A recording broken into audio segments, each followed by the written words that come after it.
since the railroad was completed and up until now, you've actually, instead of having a population boom, at least here, there's actually Right. been Well, during that period of time, like I said, there was that major concern of that, and so all the chiefs were asked to come in to Fairbanks. They met in Fairbanks in the late 19 teens and had about a 3-day conference held right down on First Avenue in Fairbanks. And so a lot of issues were discussed, and of course they presented that this railroad was coming, and that come with the railroad is a lot of people, and a lot of resource development, and from fishing and timber and trapping and things like this. And so some of the concepts I think at that time that the thoughts were by the non-native community was that we need to look at developing a reservation, as was done for the minority groups, the indigenous groups in the lower 48, and which after it was explained what reservations are, and they're, even though a lot of them knew that reservations at that time were not very prosperous for Native American communities, and there were disease problems and alcoholism and lack of resources, but that was the only alternative they could come up with to try to save the indigenous groups of Alaska, was to develop these reservations. But anyway, the chiefs that attended the meeting made it very clear that they were going to take their chances, and they weren't going to be moved the reservations, and they felt that they could assimilate and become a part of a growth of Alaska. And they did have concerns about hunting and fishing and things like this, but they themselves could not conceive of this massive entrance of people into the interior of Alaska. And so anyway, they made their points and went back, and they had other meetings. Other tribes were called together, and Tanana, and there was a few more meetings held after that. Of course, the railroad was built and finished and operated, and this big, massive amount of people that never did really flourish. And to a certain degree, for a while, Alaska's population actually decreased in the late 1920s and 1930s. Wasn't until the 40s, then when it started late 30s and early 40s, when World War II, that Alaska started building back up again as far as the military presence here. And anyway, that's part of the unique history of the Nenana area here. What do you see? You're in a leadership role in the community. What do you see in the future for Nenana? Well, Nenana is. I kind of look at Nenana as like a gold mine of resource. We have potentially some large gas reserves that are very close by. We are on the highway system, or of course on the river system.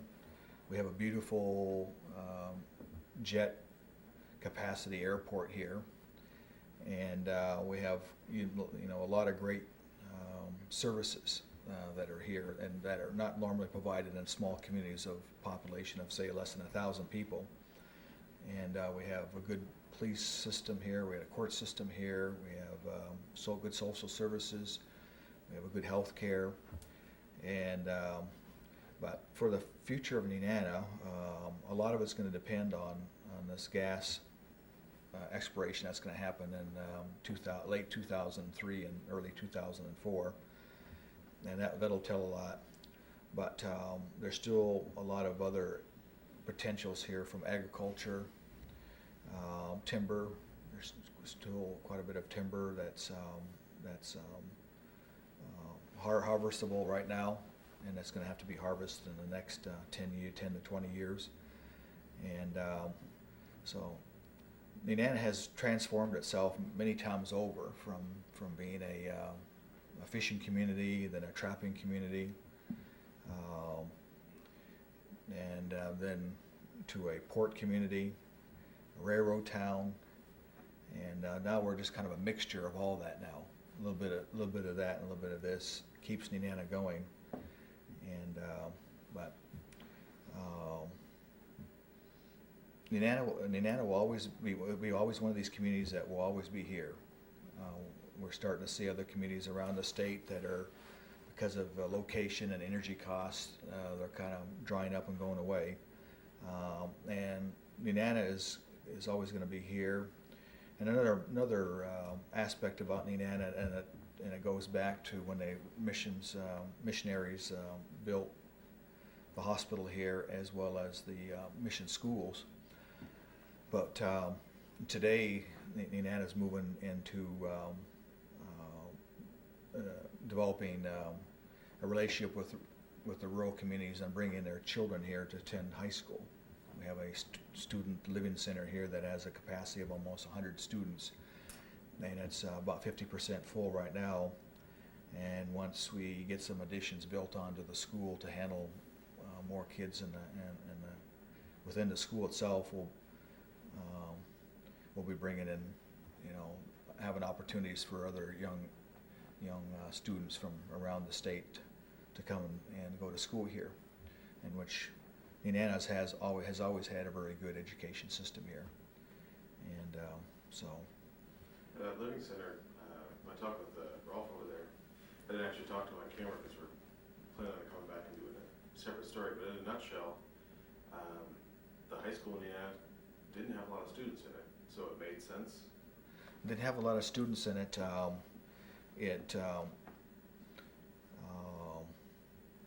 The school was about 30% or so, 40% larger than it needed to be for the amount of students that were here. So the concept was to build this student living center, and which Nenana had, even through the 60s and the 70s, had what we call the boarding home program. This program was run by the BIA and brought children from Wainwright, Barrow, Kotzebue, Wales, Koktovik, Anitovik, all students from all over the north of Alaska, as well as some of the villages in the lower Yukon, came to school here. And it was an alternative to go to Mount Unchcomb or Chihuahua. So it's kind of recreating itself in that aspect of its history of having students, from around the state come here. So that's part of the goal.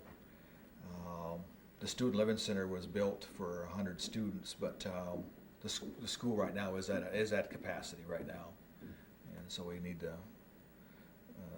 look at building some more additional classroom space in the school to handle additional 50 students that potentially could come to Nenana. Switching subjects, two more things I wanted to ask you about. Right. I want to ask you about the tripod and the Iditarod, but first of all, the tripod, and as someone pointed out last night, it's actually a quad pod. But anyway, how did that tradition get started? When railroad crews were here, and by 1915 or so, this was kind of like a headquarters, like Anchorage was. I mean, Anchorage was just a tent city back then, pretty much developed to build this railroad line from Seward to Nenana.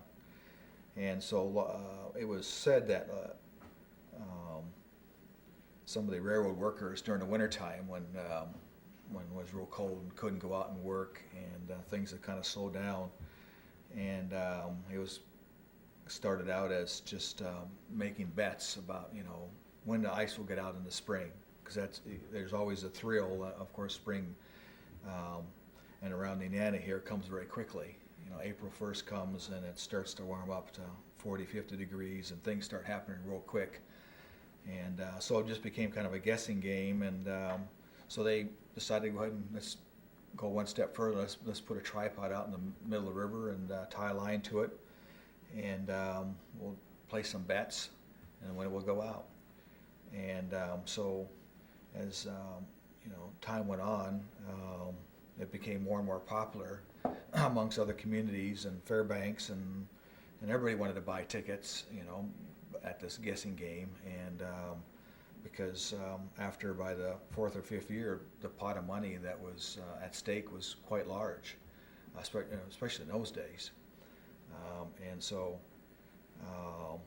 it became kind of a little economic enterprise. And so by the 1920s, they would even hire a manager that would manage the affairs, handle the money, and record the tickets.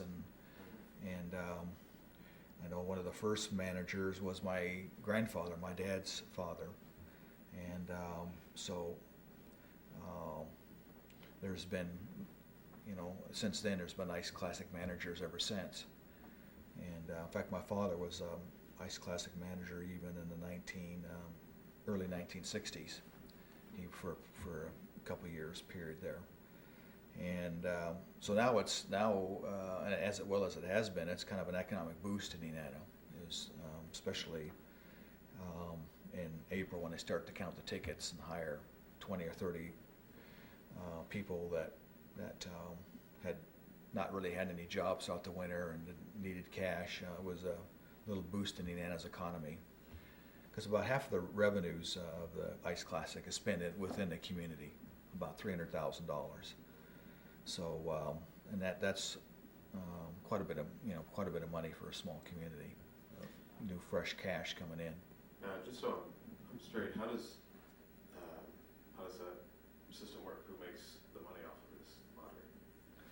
Well, under the license they have to disperse at least 50% of the take, and the other 50% is mainly into management, running it, getting the tickets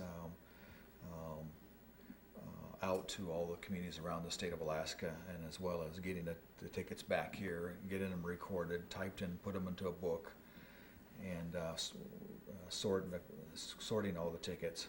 It's a pretty complex system, and then the Ice Classic itself saves about anywhere from $40,000 to $60,000 for community events, like this past weekend, the raising of the tripod, and they sponsor basketball tournaments and sponsor dog mushing activities, all kinds of different activities for the whole community, and as well as they sponsor activities in the summertime for river days. But it's become a way kind of of supporting kind of some of the youth activities and community activities. And moving on once more, the last subject I want to ask you about was the Iditarod, and I've got the history and the ceremony pretty well covered. Great. But tell me a little bit about what this community had to do to get ready for this event. This event, yes. Well, it came very quickly, as far as the decision. And when the first news came out that they were looking at relocating it to Nenana, was considered a point where the race would begin, as well as Fairbanks. Of course, Nenana became very enthused because of our history of was the beginning of the original what they call Iditarod or Ceremrod, and so it was very, very exciting. So right away, the community kind of came together and looked at ways that Nenana could promote itself as being a potential for the beginning of the Iditarod. But hindsight, looking back, we're really happy that it did go to Fairbanks, because Fairbanks, and the amount of crowd of people and the economic impact to Fairbanks, we could not have that impact here. We just didn't have the support facilities and the housing and but I think Nenana got the best of it in a sense of it being the first checkpoint. And so anyway, it took a series of community meetings and development committees, from the water committee to the security committee, the food committee, the trail committee. All these different committees were formed with a dozen or more people working on each one of these committees. And kind of pulling together and putting our resources together, because one of the things that we wanted to do is make sure that the dog handlers and the press and the dog mushers were treated the best in any community. We wanted to be the best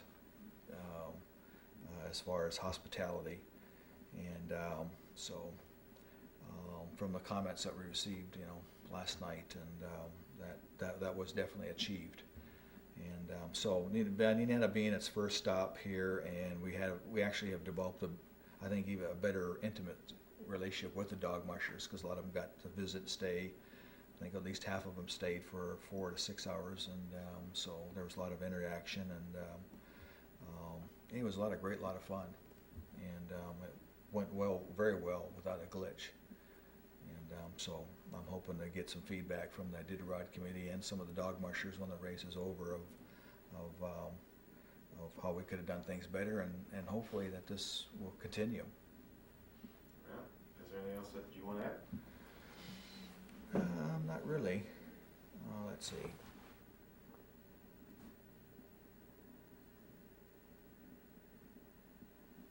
I guess probably for the history of Nenana, I really kind of covered up to like the 1920s.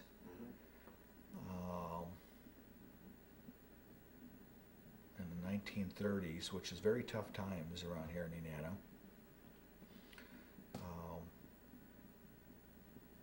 Which one thing I should explain, that Nenana itself was always a community of a few hundred people, but the whole area, similar as it is today, there's another half of that another twice that population base around Nenana. It was like that. There was a lot of men that were living out, and primarily the economic income in those days was trapping. And and a lot of our lakes and some of our hills are named after families of these names, that these men that were, kind of the first men to come in these areas. And and everybody pretty much, lived in harmony. There were some restrictions in those days as far as trapping. There's a real mink shortage, marten shortage back in the 1930s, and which brought some pressures in on the native community, all the community, the trapping community. But and probably the mainstay of Nenana was its fishing, because of its great fishing, which is unfortunate today, and it needs to be noted that there's no commercial fishing here anymore in Nenana. The whole fishing industry here that was very vibrant in the 1970s and early 80s is totally gone today.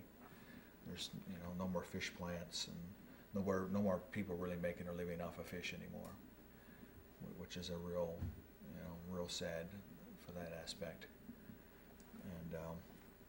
And so it's a sad chapter there in Nenana's history, as far as losing that resource.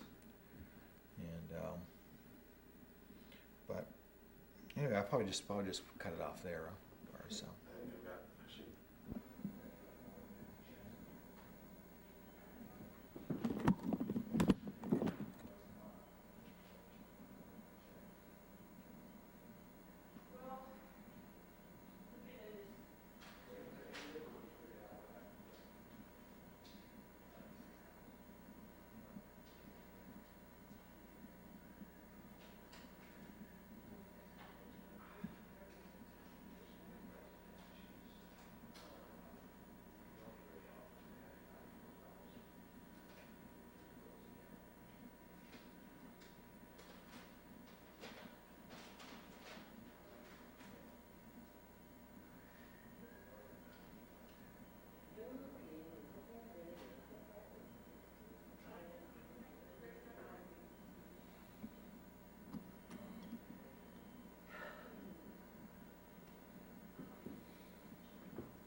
walking.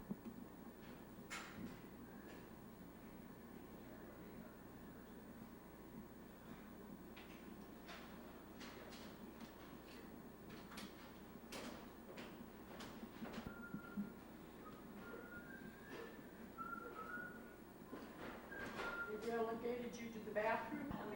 Go and eat.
Let's see.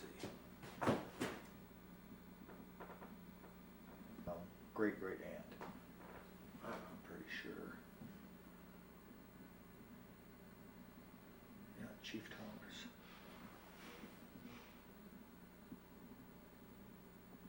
Yeah. Martha.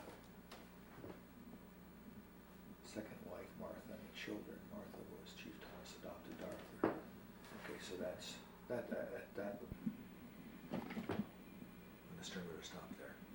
And this right here, this point right here. You know where you're standing on that rock? Watertight.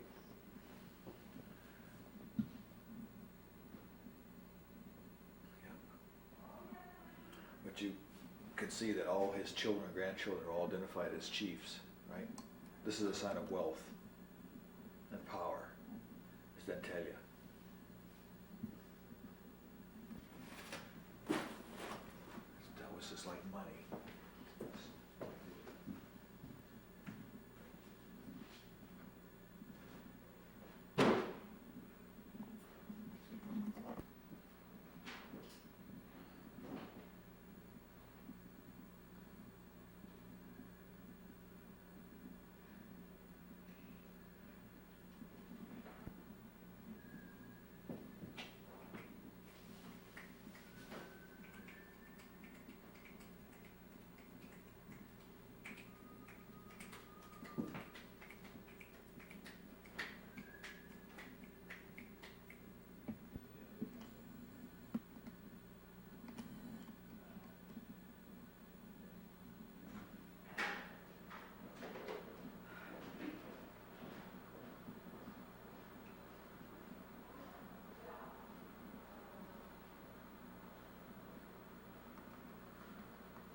you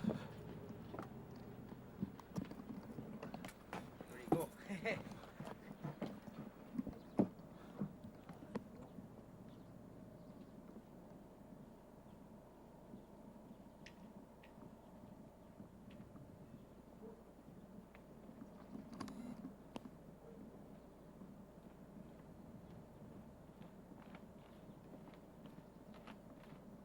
Mike, are you gonna go help clean up in there too? It's not that bad in there, actually. What's that?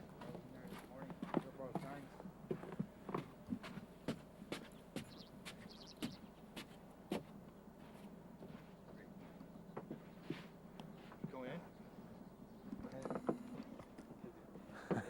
All the fans split already. All of them, all the way down. And all those. Did you put this locks or put them away, or I put in the trash? Is there not make them good anymore?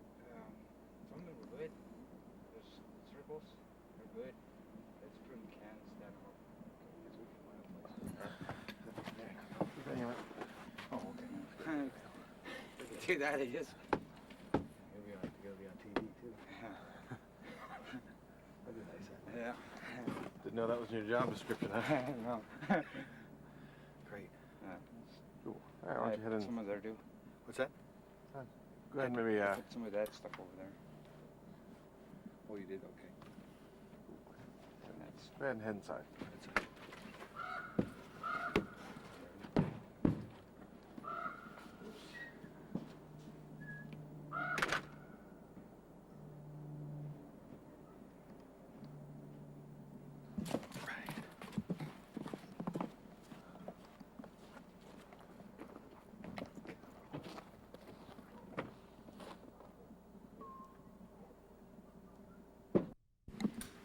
This probably may or not be even in the shot. Probably if he edited